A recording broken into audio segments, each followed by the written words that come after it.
Hello and welcome to Nyden on Negotiation, the podcast.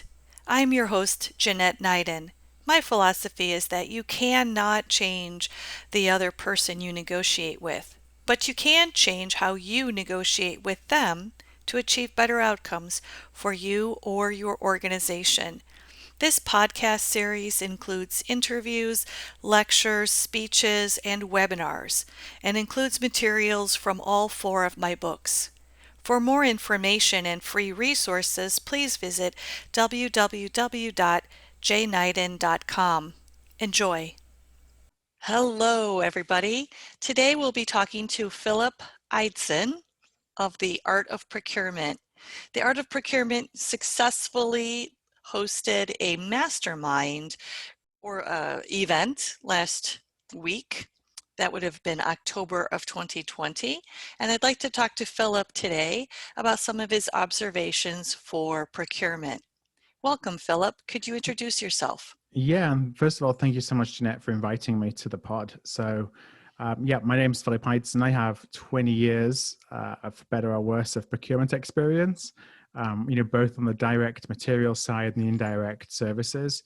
I've been really fortunate to have a number of really interesting roles on the practitioner side, up to being a head of international procurement, and then moved over to the kind of service delivery and outsourcing and consulting side for a few years. And then about 5 years ago, decided to take the plunge and into the world of entrepreneurship and set up Art of Procurement. And I've been doing that for the last 5 years now. So the Art of Procurement hosted a mastermind event last Yeah. week. Could you tell us briefly about the Art of Procurement? Yeah, so the Art of Procurement, when I set up Art of Procurement, it was, I just left the corporate world and I was really focusing my business as being an expert in procurement outsourcing and procurement organizational design and delivery models and transformation, because that's where I'd had a lot of experience, both from the practitioner side and the consulting side. And at the same time, setting up any new business, you think, how can I get people to know, like, and trust me? How can I network? And being a little bit of an introvert, how can I do that without necessarily standing up on the front of the stage at all the different events that go on everywhere? So I decided to start a podcast, much like this. And, that has really been, that's driven a lot of the things that we've done from a content perspective. Art of Procurement, when I think of it from a content side of what we do, is all about inspiring people to, think differently about the role of procurement, think differently about their impact, learn from others, from their success stories, from their transformation journeys, from their lessons learned and from failures, so that they can realize that, they're empowered to drive change on their own. They don't need to wait for somebody else to tell them how to do it. That podcast, ironically, just literally today, as we're recording this, the middle of October, just passed 500,000 listeners. That's So fantastic. it's just been amazing, the impact that we've had over the last few years, and continue to try and do that week in, week out, which culminated in this event you talked about last week. And it was really, it's our first attempt at a live digital event. It was over a couple of days. We had about 900 registrants, and it was really trying to look at procurement as being that today's a new day for procurement, that it's an opportunity with everything that's going on in the world for procurement professionals to shine, but they've got to really handle the spotlight, if you will, that they're under right now in a right way that enables them to do that over the long term, rather than just to be seen as a tool to bring out in times of crisis and to be put back in the toolbox as soon as things get back to normal. So we wanted to take attendees on a little bit of a journey of how to think about that, how to look outside of procurement, to use practices, that are more common in sales and marketing and customer experience and things, to build deeper connections and deeper understandings of what our business really needs from us. That's a great segue into my first question for you. So you and I were talking a couple months ago now, and you made an interesting comment about CPOs and procurement departments needing to change. You've identified a little bit because of COVID, being able to adapt to COVID. Yeah. So could you tell us a little bit of what your conversations with chief procurement officers are indicating to you? Yeah, I mean, obviously it's really interesting times, and COVID accelerates a lot of things that were going on already in the background. And, you think about COVID itself and the response for procurement professionals. First of all, it's that maintain supply, like, kind of the panic a little bit to keep the wheels on. But then it moves into more of a long-term thinking of what is procurement actually here to do. And, I continue to see that driving cost savings is is important. It will never go away. We have built the profession of procurement on an ROI of saving money. And that's just how, as procurement has professionalized, procurement has got the money to invest in all the resources that a lot of organizations have today. So that's never going to go away.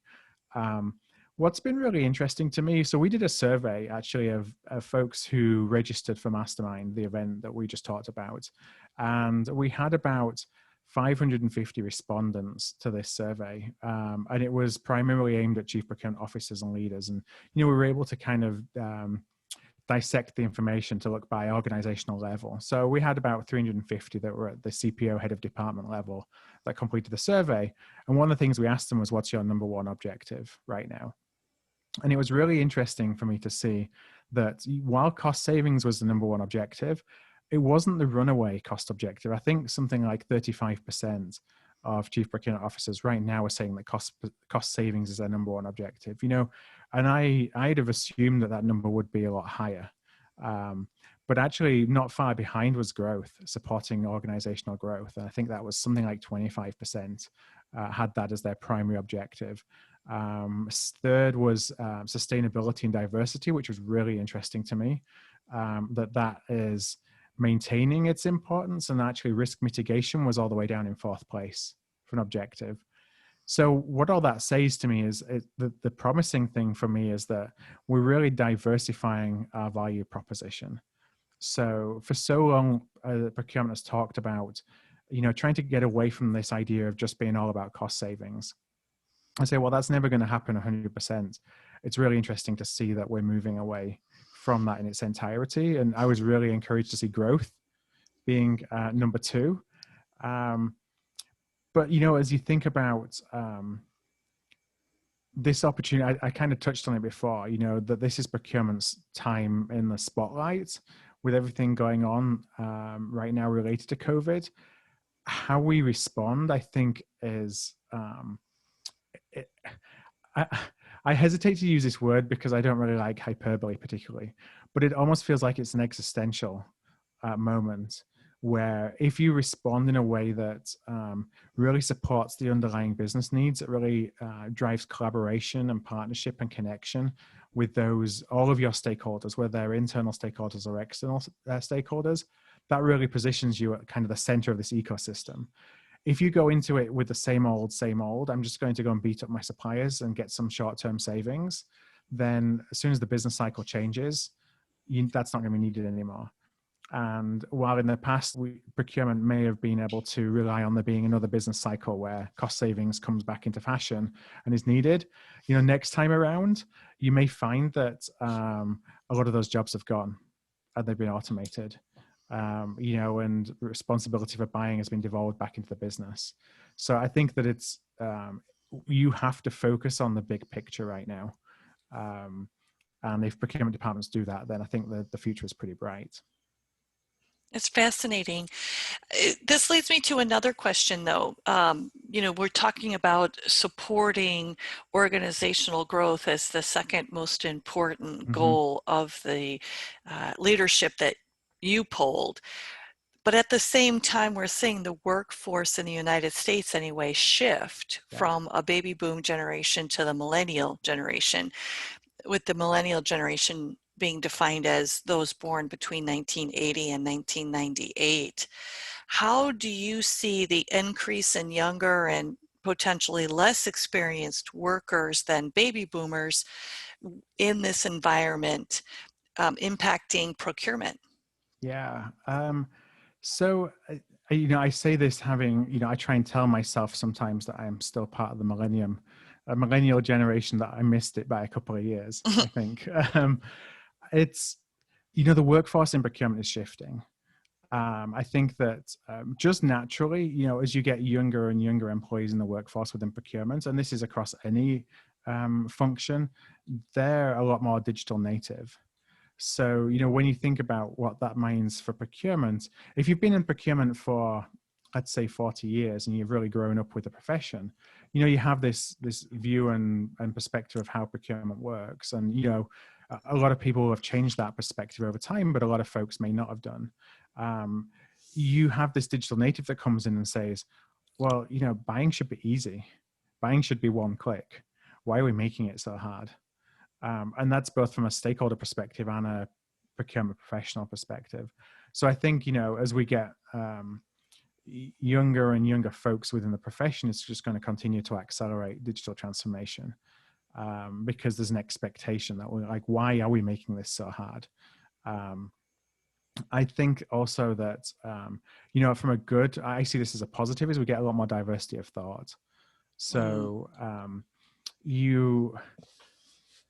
I've been in procurement for 20 years, and I don't think we've changed as much as we can do on that regard. You still see today, here in 2020, job postings where people are hiring people that look like them. And I don't necessarily mean look like them in, their gender or their color of their skin, but in terms of their thought process. And I think that as you get younger leaders coming into the profession, then they're more likely to look for, differences, different perspective, different opinions. Procurement has an interesting personality, because I work on both the procurement side and also the sales side, supporting contract negotiations. And there's definitely a personality difference with procurement. Mm-hmm. Could you tell me a little bit about how this diversity and the millennial generation might also be impacting personality of procurement as a function? Yeah, I think,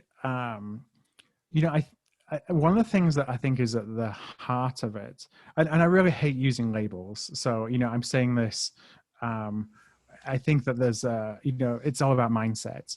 So somebody who's been in the profession for 40 years, can have the same mindset as somebody who's been in the profession for 2 years. But it's this idea of, it's like sharing, being open with information and transparent. I think that folks who have been in the profession for longer view information as power. And you're coming from a place where, back in the day, a lot of procurement was, and unfortunately still is today in a lot of places, it's all about leverage and power dynamics. And it's not that that's not important, as in your negotiation teaching, for example, but is that how you're really going to build win-win relationships? And I don't think it is. So I see this a greater openness from people who have been in the profession less, to actually put all the cards on the table, not be afraid to overshare. And I think that drives strengthened relationships. I think it drives strengthened trust. And ultimately, what we should all be in this for is to help our businesses be stronger because of the relationships we're able to forge in our supply base. And I think that's that shift in mindset that typically comes from folks who haven't been in the profession for as long. I think that helps. That's a benefit. And the other thing I'd say on that is that as you think about what procurement the personality of procurement as a function looks like, we're seeing more and more people coming from outside the profession into senior procurement roles. And I think that some of that is because businesses have looked at, perhaps the career CPO who's been in procurement all the time, or the leaders within procurement as not necessarily having that connection with the business stakeholders and truly understanding the pressures and the priorities and the objectives of the stakeholder. And, I hesitate in saying this, but oftentimes it's easier to train somebody from outside of procurement. So let's say somebody who comes with a marketing background to be responsible for marketing procurement. It's easier to teach them the technical skills in procurement than it is to teach a technically sound procurement person how to build relationships with marketing people. And I think that drives the difference in who we are and what we do. This is really interesting, because if there's a strong percentage of leadership who want to support organizational growth, mm-hmm. and need therefore to be focused on the big picture, you've got a workforce now that is coming in that's younger, more diverse, is willing to be more open, putting the cards on the table, that really will support organizational growth far more than the traditional functional procurement of cutting costs, information is power. I'll have 2 or 3 suppliers or vendors, which is even a worse I term know. in my. It's like we're buying hot dogs off the side of the street Exactly. corner. Yeah. And so we've got, hot dog vendor A, hot dog vendor B, hot dog vendor C, and I'll negotiate with all 3 of them to see which is my final best offer from Yeah. them, and then choose that way. And that is a really old school methodology, but that's not going to support organizational growth. So are you seeing any of the workforce now, the folks that are coming in that are wanting to put cards on the table, are they making the connection and feeling empowered with their skill set to support organizational growth, to focus on the big picture, to focus on supporting their internal Mhm. stakeholders? I would answer that to say it depends, and it depends upon the organization that they're within. What's the culture of the organization that they're working with, and what's the perspective of their leadership team. I think if, ultimately it's driven from the top. So if you are in an organization that is still thinking very much old school, it's really hard to necessarily be everything that you can be if you take that approach, because there's still different organizational objectives. So I don't think it's going to change 100% until we get to a point where it's really recognized at the leadership level in a broad base of procurement organizations, that is perhaps a more effective way to go than look at traditional old school procurement. But what I would encourage people is, if they're in an organization where the culture isn't necessarily aligned with partnership and collaboration and all those things, is that doesn't mean that you can't do that at your category level or your sourcing event level, because that's how I would take it. I was in organizations that were very old school. I grew up in the automotive business. Mm. But just because you grew up in the automotive business, in my case, doesn't mean that you're just going to go around and beat up all your suppliers.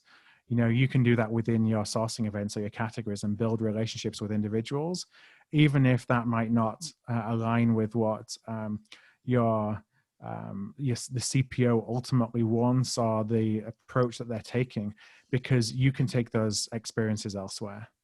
Don't feel as though you're stuck in a situation where you're going to be there forever and it's kind of a hopeless cause. Do it at a local level, and you'll always be stronger for those experiences, and somebody else will value them. Yeah, that's fascinating.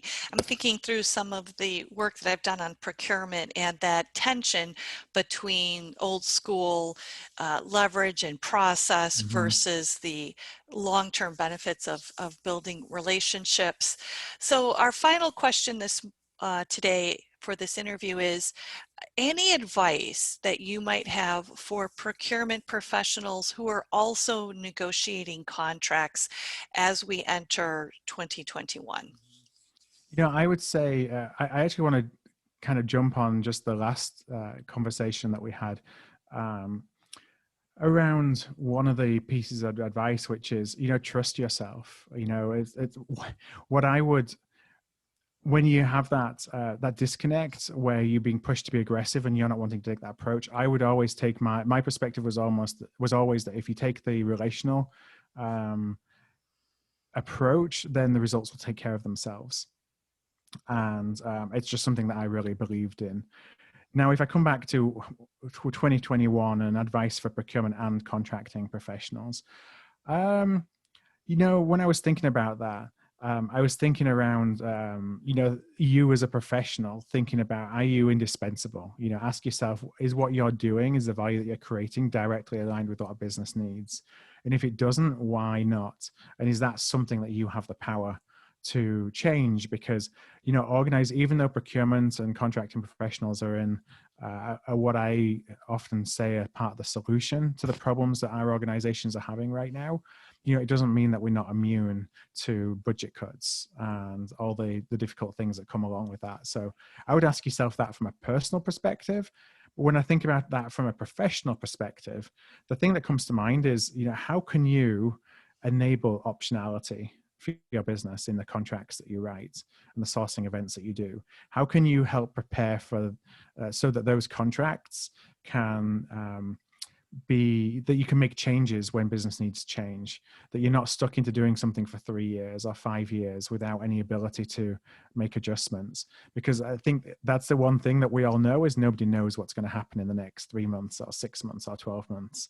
And those businesses that have the ability to change quickly and whose contracts allow that are going to be the ones that ultimately come out on top. Yeah, that's very interesting. My co-author Lawrence Kane and I keep talking about the rolling pandemic. We've labeled it because we're past the force majeure, the initial shock. Now Mm-hmm. we're into the continued change to adapt to the uncertainty of a pandemic globally and what it's going to mean to the supply chain. So I think you're absolutely right. As all professionals, procurement, sales, contract, we need to be absolutely relevant and we need to be able to change and adapt as needed. Yeah, there's I think it's always been the case, but it's highlighted just by everything that's going on is there's no such thing as constant. So it's always about how, for you and your business, how do you put your business in the best position to change, but how are you thinking about your continued evolution and growth? Mm-hmm. Because there is no normal anymore, and I think this just highlights it with what's Right. going on around us. Right. I think you're absolutely right. Well, thank you very much. This is Jeanette Nyden speaking with Philip Ideson of the Art of Procurement. Philip, where can people find more information about the Art of Procurement? Yeah, it's fairly straightforward. So if you just go to artofprocurement.com, that's artofprocurement.com, there is everything there is to know about us. If you want to specifically look for the podcast, it's just artofprocurement.com/podcast. And of course, I'm more than happy to connect with anybody on LinkedIn as well. Very good. Well, thank you very much. We appreciate your time and your insights. Thank you very much, Jeanette. Thank you very much, and I'll see you next time.